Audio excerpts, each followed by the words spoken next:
Hello and welcome to a brand new episode of Dinks with Kinks. Before we get into tonight's episode, I do want to remind all you sexy people out there that we are on that social media at Dinks with Kinks on Twitter, Instagram, and Facebook. Reach out to us. If we've covered one of your kinks, let us know how we did. Add to the conversation.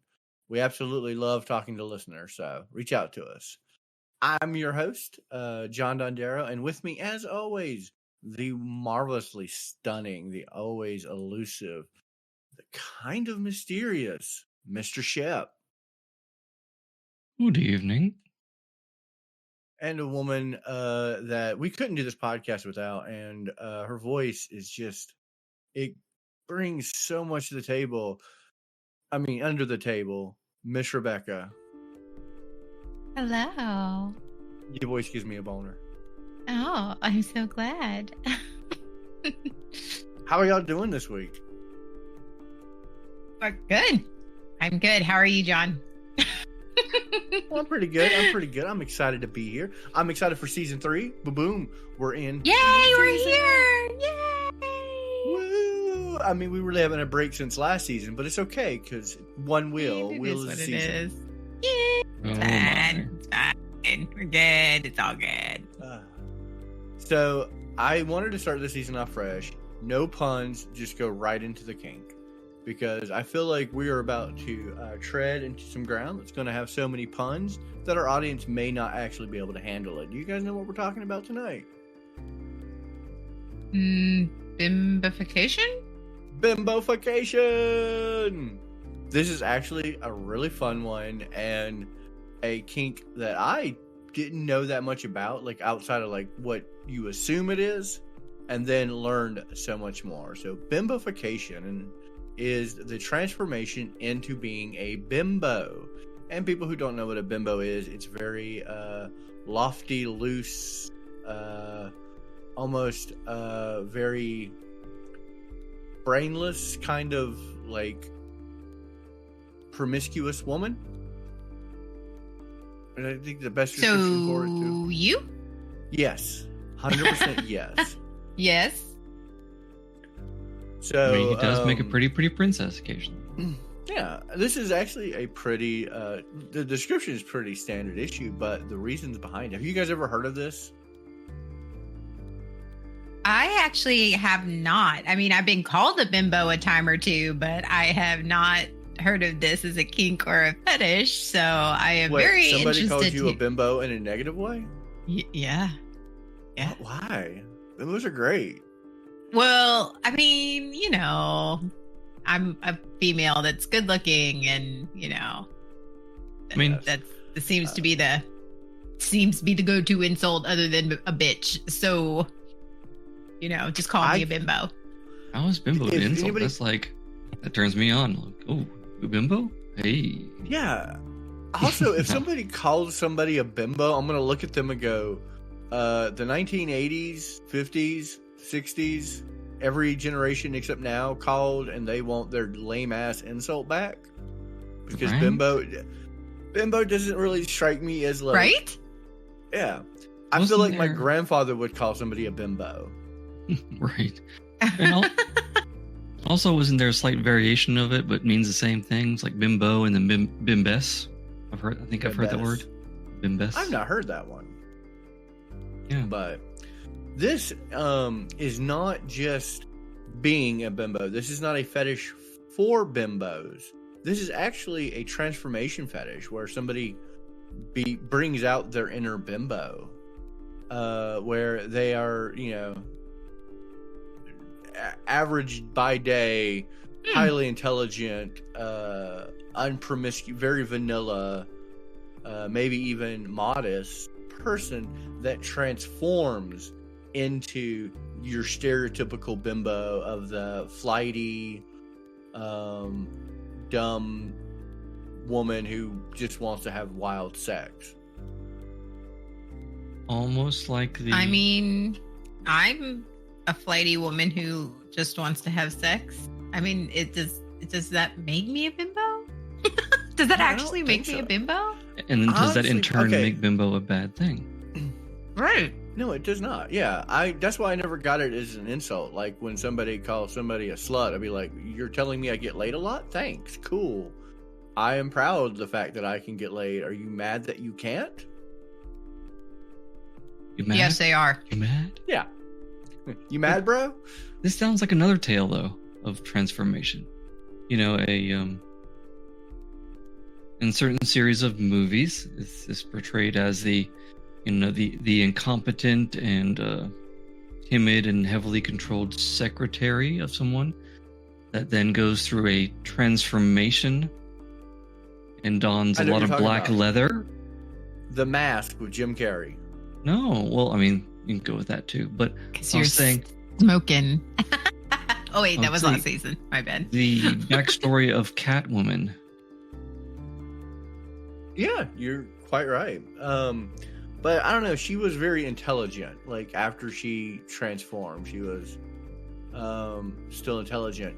One thing. Okay, so when I first went in this, I was like, okay, this is obviously a male-driven fantasy about being with a bimbo. I was dead wrong. I was actually shocked to find that more women prefer this fetish than men. What do you mean? Okay, so let's pull back some roots a little bit. Let's get down to the core of it. Miss Rebecca, you're a sub, correct? Yes. Okay. All right. So, what as a sub, give me your very basic definition of what a sub is. A sub is submits, who is submissive, and they are well, it depends on the sub. I mean, I guess yeah, but that follows orders. Like just generally, somebody who submits. That's like a sub. That's a submissive, someone who submits. Mm-hmm. And while you submit, you lose probably a good deal of your exhibitions, correct? Yes. For the most part. Imagine that. Yeah. Now imagine I am not typically a sub, but I want an excuse to not feel those inhibitions. I want to just kind of melt away all my responsibility, and I want to play dumb and get laid. Have you ever seen I think what was it 50 First Dates, where the guy gets the girls these giant drinks, turns out there's no alcohol in them. Oh, but yeah. because they're thinking they're drinking alcohol, they lower their inhibitions and feel comfortable and safe. That right there is the scenario of what a bimbo is. It is, in its core, I just want to be fun. I want to role play somebody who doesn't have responsibilities. So it's a form of role play. Absolutely. This is absolutely a form of role play. Most people who participate in, especially females, most females who really get off on this fetish are typically highly intelligent. They are assertive in their life. They are in control most every aspect, much like a sub. You are a type A. You are in control. You are very intelligent. Yes. And most of the people. I can see the appeal of that because as somebody who is very alpha in their everyday life, very assertive, very takes charge. Somebody actually posed this question to me the other day. It's like, could you be a dom if you wanted to? I'm like, well, yeah. Like I'm naturally aggressive. I'm naturally a decision maker, but I like the letting go. And I guess I can see where some people who don't want to go to the full extent of being a sub, which there's a lot of things that go into that. It's very involved in some aspects. Being a bimbo is just a, sub light. Let me be cute and perky and pretty and not make any choices. And, that's sub light, I guess, It absolutely is. Now, one aspect of this, though, that I think we're overlooking is the sheer word bimbo. How did that come to be? It's such a unique word, right? I was absolutely going to get to that. Well, I mean, I can dive into that one a little bit if you'd like. Go ahead. Absolutely, yeah. Okay, well, and then we'll come back to the core of it. Okay, and because this is one of those little fascinating words that actually did a gender jump. Because this was originally a male word. It actually was, what's the year? I think it derived from the Italian word for baby boy. I'm a baby boy. I'm a baby Bambino, right? Bambino? Yeah, Bambino. Bambino. Yeah, Bambino, and then bimbo, and then I think it was used kind of to describe early bullies and stuff like that. And then, miraculously, on Broadway, due to a song, gender flipped. And then in the song, it referred to a voluptuous woman instead. Do you have a year for that? 1920s or 30s, I think. 1920. Okay, so yeah, early century, about a century ago. Yeah, I'm not good with my dates and times, you know. Oh no, you're fine. I wasn't like, asking for an exact date, but like general. Yeah. I think it was My Little Bimbo on Bamboo Island. Oh, all right. Now I'm gonna have to go look up that song. Was a show, I think. But you know, not to be left out, even though it's not mentioned here. I bet you if we could actually flip this or include it in this same fetish, because the bimbo is very female gender specific, as you said. So they came up with the flip side of that, the himbo for the males. I have heard about the himbo. I've heard the himbo, like the big muscular guys that like have who seem not very intellectually. So driven. We're talking about Jersey boys. No, Chris Hemsworth played that portrayed. Character. Yes, Chris Hemsworth played that character in the female Ghostbusters. Oh yes! Oh my God! That's yes. Now we got some deep rooted topics, some deep rooted info there. Yeah. But at the very core, this is 100% role play. This is not the attraction to bimbos, because I mean, I'm sorry, who's not attracted to a bimbo? A flighty hot chick who's just like, I just want to fuck. Now I know that's not everyone's cup of tea, but what? For the most part. Really? Are there really guys like, I mean, maybe it's because I'm not like, I don't even like, are there really guys who are very much into that? Are there people that are really into that? Me until I was 30. Oh, fair. Okay. Yeah. Like I said, growing up, not wanting to be in a relationship and not doing a lot of relationship stuff, you know, in my younger days, I didn't care about intelligence. I was just, you know, I didn't lie about it. I was just like, I want to sexually explore and find out all my things. And there's something very attractive about somebody who, I don't want to say submits, but like you described, like is just carefree when it comes to like, I'm gorgeous. I don't need to know things. I'm pretty. Or knows what they want and just is open and free about it.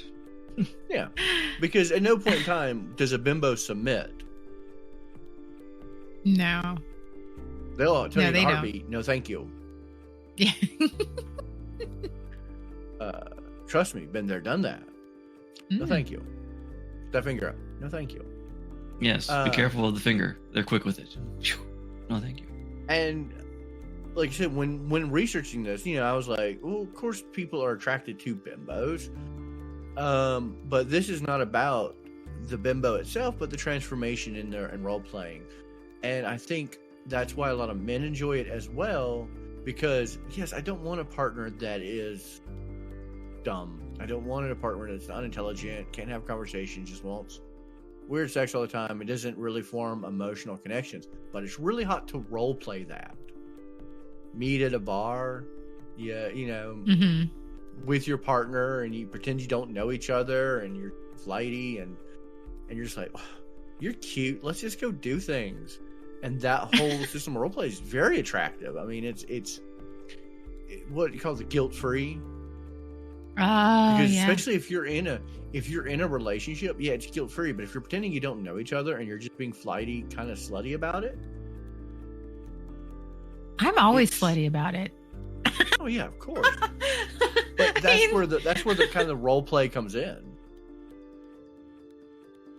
Gotcha. You know, pretending you're not there, and I dig the shit out of that, 100%. Now, another side of this topic is, do you guys remember back when we covered sissification? Yes. Yeah, about a male transforming into a female. 9 times, not 9 times out of 10, because that's a statistic, but a lot of times to enjoy the whole bimbo aspect of it. The innocent, but, not innocent, but naive, yet sexually charged individuals. We know a resident femboy who often acts like this while they're dressed. We all know what we're talking about. Very strong member of the DSBN crew who is known for being a femboy, but they portray bimbo-esque. Everything is an innuendo. Oh, I love them. Everything is an innuendo, and it's amazing. Absolutely. But that's essentially what a bimbo is. It's just like Todd from Scrubs. You guys ever seen the show Todd from Scrubs? Banana hammock. Yeah, high five. Banana hammock. Yeah, he was. Oh, wow. Everything was an innuendo. That's kind of like the bimbo lifestyle, where it's like, I'm a girl and I'm going to make peen jokes for the next 10 hours. Yeah, and I can almost see, male or women, honestly, but in this case, more focused on the females. Much like Rebecca, who is, forced to be in control on the schedules, have all the answers and everything else, in life, to where you can literally be so carefree, where it's like, I don't have to have all the answers. I could just play the bimbo, I don't have to have the answers. I don't have to act like the controlling person. I mean, I can almost see that as a little therapeutic escape in some ways, So what you're saying is it's Rebecca when Rebecca has actual work to do, but we have to like live stream or podcast. So she's just going to chime in for a peen joke. Be like, yeah. Well, okay. I guess in that, I actually had to play the bimbo in real life. So playing the bimbo sexually doesn't necessarily that's because it was a survival technique for me. We don't call it, but in where I grew up, we don't call it bimbo. We called it Southern stupid. It's like we could just oh, you're so sweet, bless your heart. You're such a big old strong man. I did. No, I said sweetie a lot. Oh, sweetie, so sweet. Yeah, the whole thing. I get called hun and sweetie a lot at work, and I'm like, stop. Yes. I know what you're doing. Yeah. You don't have to do that to me. And they're like, it's all right. It's force of habit. Just talking to people in public in a work setting, that's their go-to. Because it is low conference, but and typically the people who are into bimbos have never experienced it. Remember, when we talk a lot of these fetishes, it's very different from their life experiences. That's kind of what drew them to it. Yeah. If you have people who usually portray a lot homelier aspects, like very modest in their everyday life, and just like they're overlooked, they typically will have this fetish because it's, in their mind, bimbo is this woman who is just worshipped by men.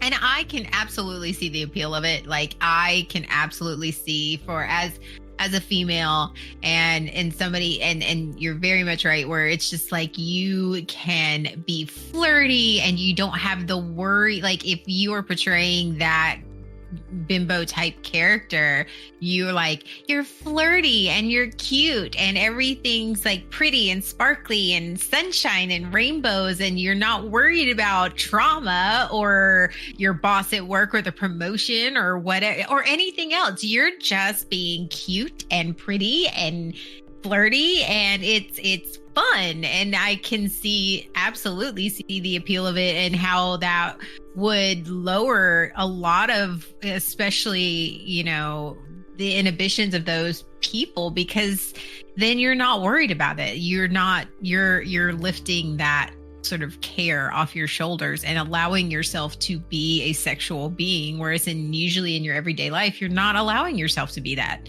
And so I can see where that is appealing. And it's, who doesn't want to feel pretty and flirty and sparkly every now and then? Like, I can get that. I can say I don't know if I want to feel sparkly. You've never wanted to bimbo it up a little bit? I don't know. I mean, sparkly, I just think Twilight, and I'm like, But you never been hung up on some Twilight lately. Yeah, he's so hung up on Twilight. There are other things that sparkle other than the vampires in that movie. There's so many other things that sparkle. I go for the worst case scenarios. Sorry. That's not even the worst case scenario. Do you know what sparkles worse than vampires? Glitter bombs. And then they're in you forever. I'm still glittery. Why are they in you, John? I know. I'm like, wait, what? It soaks into my pores, and then I leak glitter for a year. Wait, didn't you recently get bombed with glitter or something? I did, and I'm still glittery. Yeah, I got glitter bombed by my girlfriend on a charity stream. Totally nailed me with it. And I'm very proud of her. I'm very happy about it. But I am covered in glitter. Anyway. But yeah, and the psychology behind it, with a fetish like this, is just freedom. It's, you are now in control. You are both the dom and the sub, because you can bend people to your ways, but you're not actually have to do anything. It's what I call, what is it? Dom and sub sounds like a lot of extra work. You are the dominant because you are in control of the situation actively, but you're the sub because you can just do whatever you want. Like, they're not doing stuff for you. You're gonna let them do all the things to them, to you that you want. So it is very much like, what is it? Sub position, dom position, not even switch position. It's true neutral, chaotic. Pole position. They're the creamy feeling. The creamy feeling, and I love it. This is probably one of the funnest versions of role play that you can have.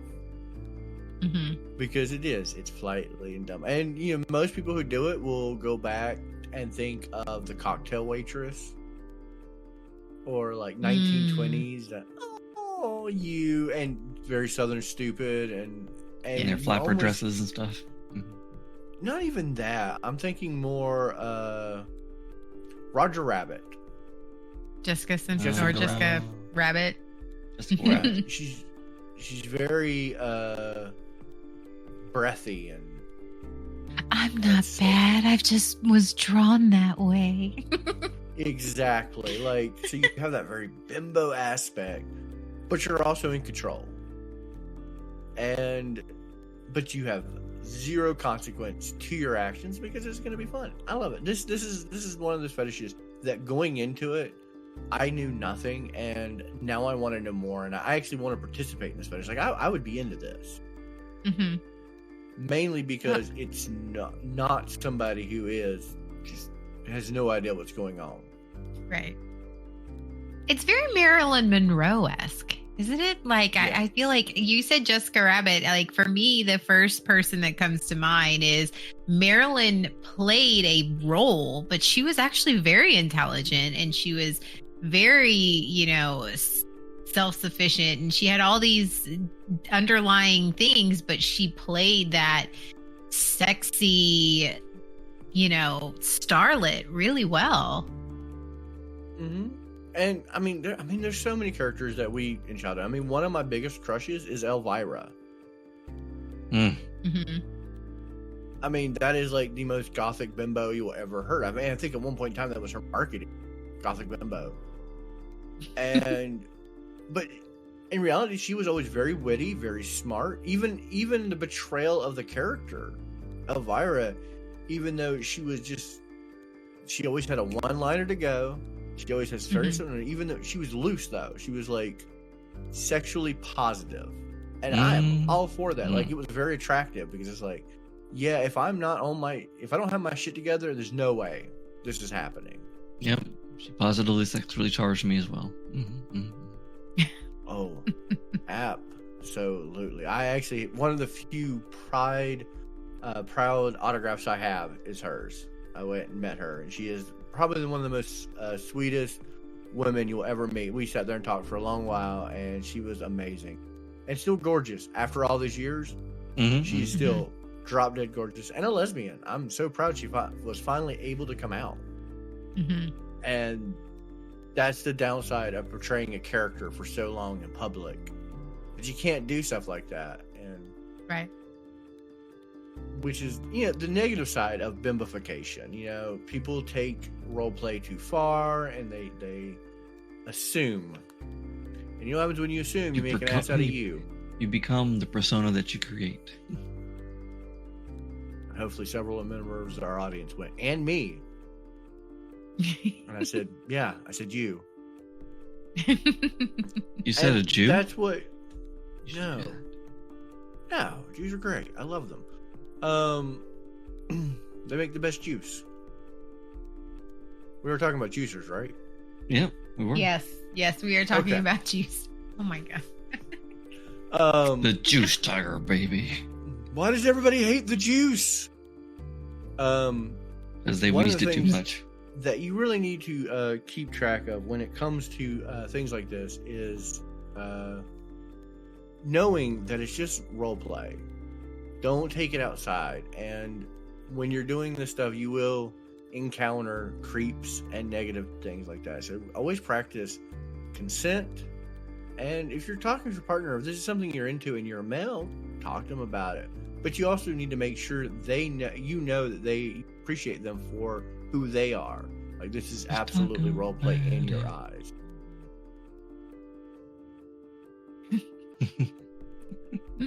And well, I mean, it's not a personality. Like, it is just a character. It is not person. I feel like anybody who's going to go that over the top, like, they make the mistake, thinking that, oh, this is who she is. Well, what if that isn't? And then they get very shocked when it's not, Absolutely. And women, when doing this thing, Elvira is a great example of when it goes too far. Don't let this become how you're known. Unless that's what you want. Which case, go nuts with it, but just be warned that, like, don't lose yourself to a role. Make sure you maintain who you are outside of that. And men, when someone's acting like a bimbo, don't assume that they are in fact a bimbo. That might just be how they get their rocks off. That said, and it also could be a himbo in disguise. A himbo. Which I'm almost want to do that sometime. I am himbo. I'm Hambo. Hambo. Hambo. So we have any yeah. Would this be a fetish that you guys would participate in? Yes, I would. Absolutely. I mean, there would be a certain limit on the level of airheadedness kind of allowed. Because absolutely. Too much, and I would no. Just, I wouldn't yes, want yes. somebody who I was afraid to watch them walk out in the rain and drown themselves. What? Like a turkey. Gobble gobble? What? Gobble gobble. So yeah, that's bimbos. I think that was a very fun subject, and I enjoyed. That's not bimbos. That was bimbofication. Bimbofication, the transformation into a bimbo, from going from smart, intelligent to, oh, that's another thing I want to talk to before we end that. Some of the role play that comes with it. If you look back in our catalog, I think season 1 we did transformation. And with transformation, they went from like Beauty and the Beast, Jekyll and Hyde. A big part of this fetish is absolutely on-site transformation. Like, I mean, Nutty Professor I could style. do that. You guys ever see like the Nutty Professor where he goes from like, you know, Sherman Klump to Turn it on like a dime? Murphy? No, Yeah. I've never watched My Professor Nutting. Sorry. I have seen My Professor Nut a couple times. Okay. That's what he said, right? Nutting Professor? I think that's what I said. I Okay. said Nutting Oh. Professor. Wait, what? I'm sure that there is a porn for that. I'm absolutely sure there is. But probably one of the biggest proponents of this fetish is, in fact, watching the transformation, watching somebody before your eyes turn in from hyper intelligent, like neuroscientist to slutty bimbo who just wants to pleasure you or be pleasured. And that, I think that's a lot to do with the male side of this fetish. And that's where, and I didn't want to cover that a lot because we did an entire episode on transformation, and we encourage you to go listen to it because it does cover a lot of that. But I did want to talk about it here because it is bimbofication. It is turning it from a modest person to a bimbo, and that's a lot of fun to watch. That said, we need to find out what we're talking about next week. The very word itself jumped all the genders as it evolved as well. Oh, absolutely.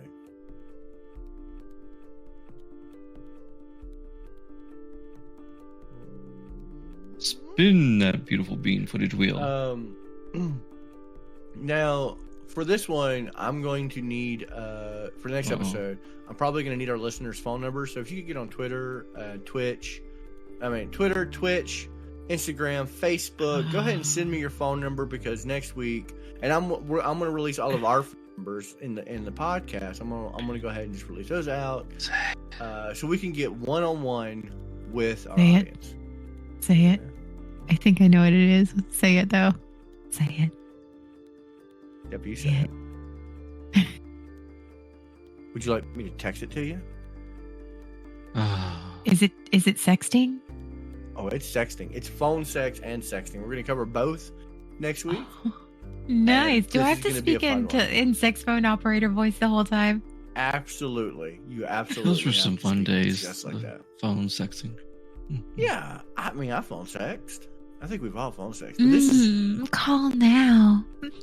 yeah. Not And that believe it or way, not, but- a lot of people go, well, phone sexting, that's sometimes a necessity for like long distance or. Those being are adult away. phone actresses and actors. This is an actual fetish. People have fetishes for exactly this. People get off to this. So I'm very excited to get into the details and the psychology behind phone sex and sexting. That said, I am in fact your host, John Undera, and with me, as always, a woman who we could probably never believe is full bimbo, Miss Rebecca, Good evening, everyone. and a man we kind of hope would one day turn to a bimbo, Mr. Shep. Good evening. Until next time. Oh, and maybe that's the bimbess. A bimbo, but it could also be the mistress. So bimbo mistress, bimbess. Bimbestrous. Bimbestrous? Good night. Mm-mm.